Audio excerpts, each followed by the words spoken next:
Class 9 के physics के important topic law of motion को डिस्कस करेंगे। Law of motion CBSE, ICSE और स्टेट बोर्ड सभी का इंपॉर्टेंट टॉपिक होता है। मैंने आईसीएसई और खास करके महाराष्ट्र बोर्ड के सिलेबस को ध्यान में रखते हुए ये वीडियो को बनाया है, लेकिन मोर और लेस इस वीडियो में आप सीबीएसई और आईसीएसई दोनों के सिलेबस को प्रॉपरली देखेंगे।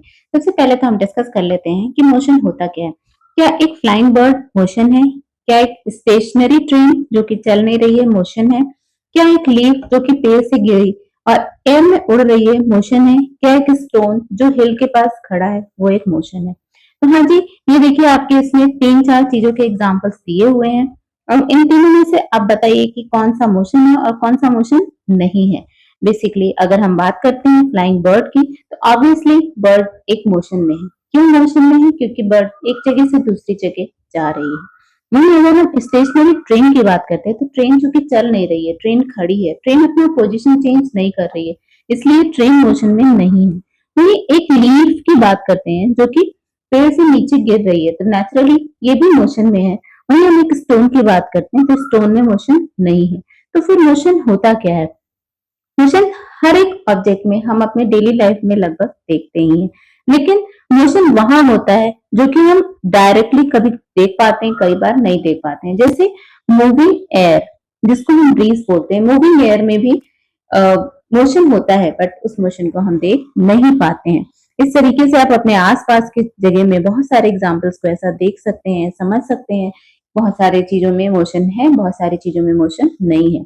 तो आप अपने आप से आइडेंटिफाई करने की कोशिश करिए किसमें मोशन है और किसमें मोशन नहीं है। इससे आपको ये लेसन को समझने, साथ ही साथ कॉन्सेप्ट की क्लियरिटी में बहुत ज्यादा हेल्प मिलेगी। चलिए अब आगे हम बात करते हैं। अगर आप बस में ट्रेवल कर रहे हैं तो पर्सन जो आपके सामने खड़ा है, देखिए यहाँ लिखा है ना, the person sitting next to you is having a motion. Normally हम जब बस में ट्रेवल करते हैं तो हमारे सामने जो आदमी बोलता है, बैठा रहता है, उसको हम बोलते हैं कि ये मोशन में है या नहीं। तो अब ये मोशन में है या नहीं, इसको हम कैसे आइडेंटिफाई करें? Why do you take into consideration to decide the object is moving or not? मतलब आपको क्या चीजों को कंसिडर करना होगा जिससे आप बता सकेंगे कि ऑब्जेक्ट में मोशन है या मोशन नहीं है। देखिए, motion is a relative concept. Relative का मतलब एक पर्सन के लिए दूसरा और दूसरे पर्सन के लिए दूसरा होता है। जैसे मान लीजिए कि आप और हम बस में बैठे हुए हैं, तो हम दोनों बस में बैठे हैं, हम दोनों साथ में मूव कर रहे हैं। अगर हम दोनों साथ में मूव कर रहे हैं तो मैं आपको या आप मुझे देखेंगे तो मे बी पॉसिबल कि हम कहेंगे कि नहीं, आप में मोशन नहीं है या मुझ में मोशन नहीं है। बट अगर कोई एक आदमी या बस के बाहर खड़ा, नीचे खड़ा है, वो देख रहा है, तो वो ये बताएगा कि हम दोनों में मोशन है। मतलब मोशन क्या होता है? मोशन एक रिलेटिव कॉन्सेप्ट होता है। रिलेटिव कॉन्सेप्ट से मेरा मतलब है इंडिविजुअल टू इंडिविजुअल मोशन अलग होगा। हम किसी एक ऑब्जेक्ट को बोलेंगे मोशन है, कोई दूसरा आदमी में पॉसिबल कि बोले कि इसमें मोशन नहीं है। में पॉसिबल, जरूरी नहीं है कि वो बोलेगा ही। If the position of object is changing with respect to its surrounding, तब उस ऑब्जेक्ट में हम बोलेंगे कि मोशन है। अब पोजीशन ऑफ ऑब्जेक्ट से मेरा मतलब है, जैसे हम और आप बस में बैठे और एक जगह से दूसरी जगह गए, तो नेचुरली हमने दोनों ने अपना पोजीशन चेंज किया और हमारी सराउंडिंग भी चेंज हुई, तो डेफिनेटली हमारे अंदर क्या है? मोशन है। लेकिन हम दोनों बस में बैठे थे तो आपको भी मेरा मोशन नहीं दिख रहा था, मुझे भी आपका मोशन नहीं दिख रहा था, तो इसलिए motion is a relative concept.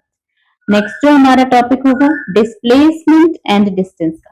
देखिए, डिस्प्लेसमेंट एंड डिस्टेंस है बड़ा सिंपल सा कॉन्सेप्ट, लेकिन बच्चे नॉर्मली इसको थोड़ा सा कंफ्यूज करते हैं। बेसिकली आप इस एग्जांपल के थ्रू समझिए। देखिए, एक प्रशांत है जिसका घर यहाँ पर है। प्रशांत का घर और प्रशांत के स्कूल के बीच का जो डिस्टेंस है वो है 1300 मीटर्स।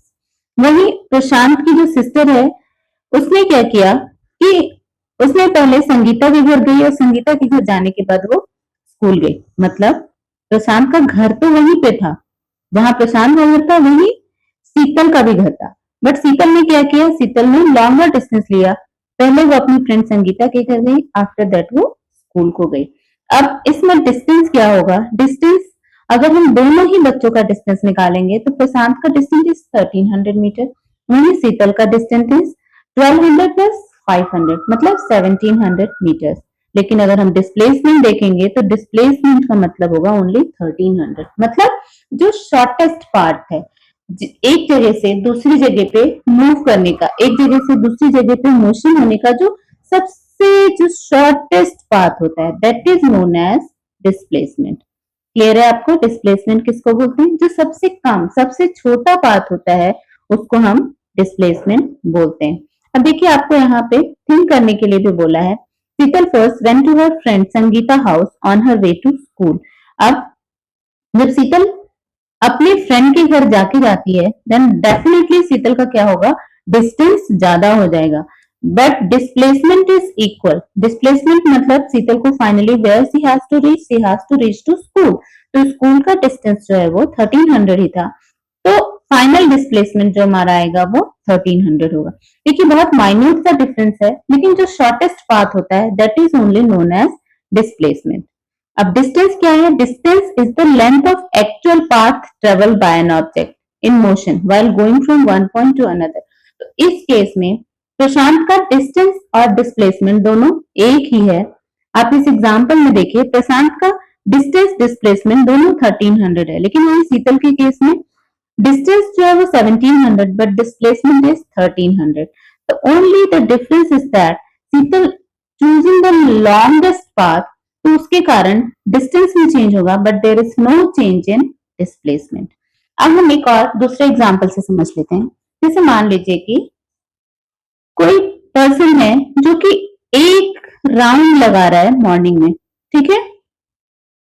तो आर्मी जो है वो मॉर्निंग वॉक के लिए एक राउंड लगाती है। She started from this point A and and at point A. तो यहाँ पे डिस्टेंस और डिस्प्लेसमेंट क्या होगा? देखिए, ए पॉइंट से स्टार्ट किया और इस ए पॉइंट पे ही आकर के एंड किया। तो अगर स्टार्टिंग और एंडिंग का पॉइंट एक होगा, मतलब देयर इज नो डिस्प्लेसमेंट, लेकिन डिस्टेंस नेचुरली है।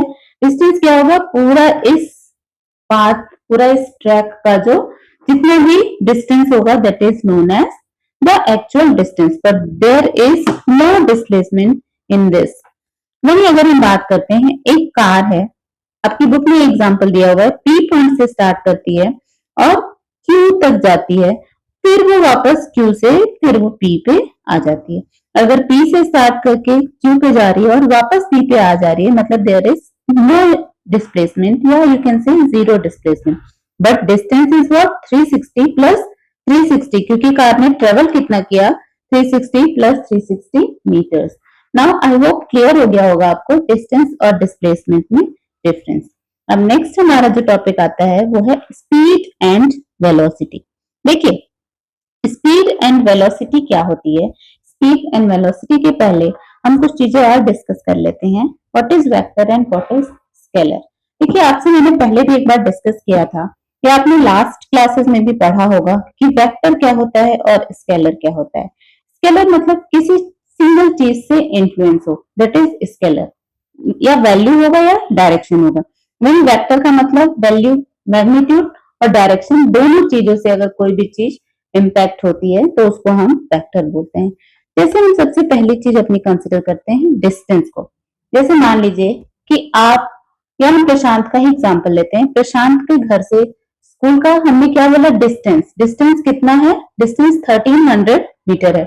अब distance is 1300 meter, but the thing is that distance is 1300, but उसका कुछ पर्टिकुलर डायरेक्शन नहीं बताया, मतलब ईस्ट वेस्ट नॉर्थ साउथ ऐसा कहीं कुछ भी नहीं बताया। Means distance is a scalar quantity.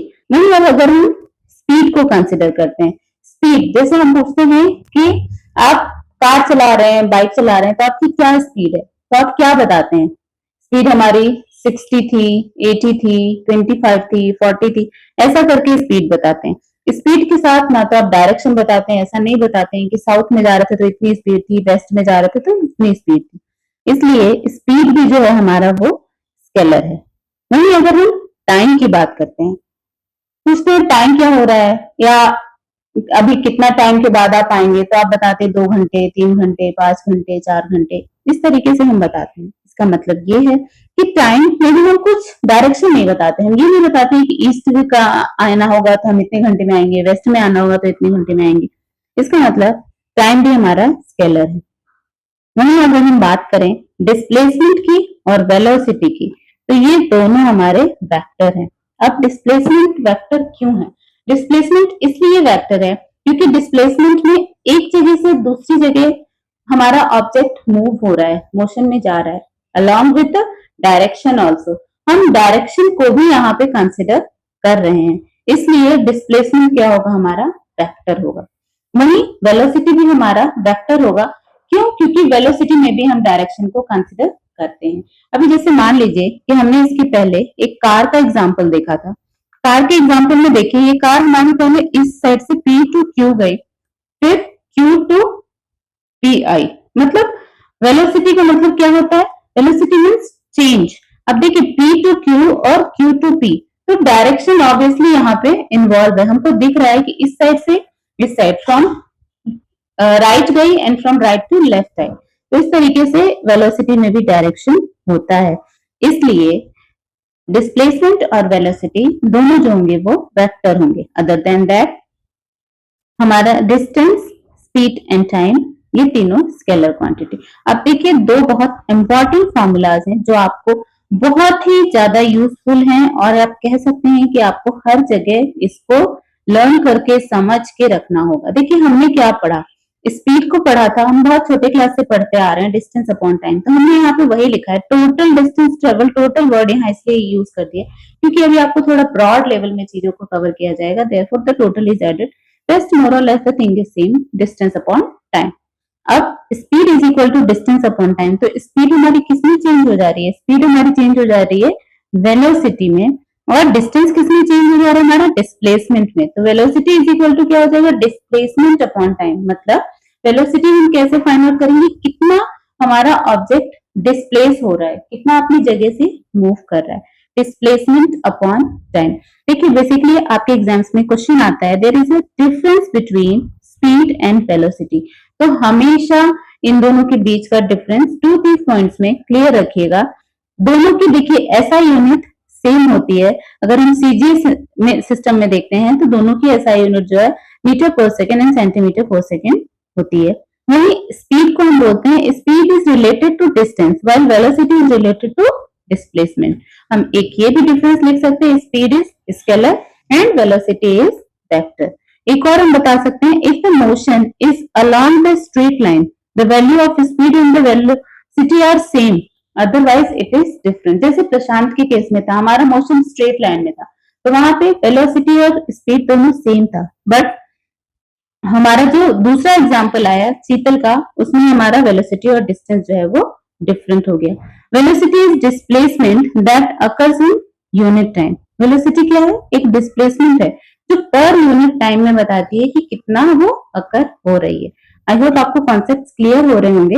चलिए हम आगे बढ़ते हैं।